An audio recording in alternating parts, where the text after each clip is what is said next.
Hello అండి, అందరికీ నమస్తే. మీరు చూస్తున్నటువంటిది బాలా త్రిపుర సుందరి అమ్మవారి దేవాలయం అండి.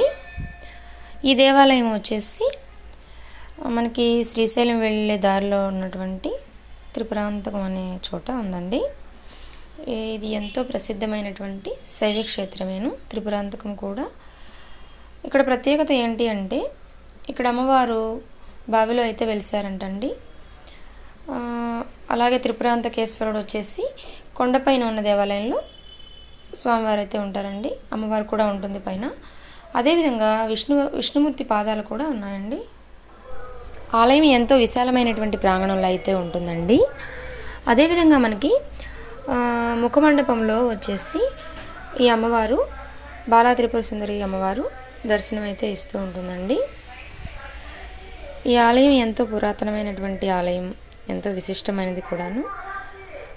మనకున్న శైవ క్షేత్రాల్లో ఇది కూడా ఒకటండి.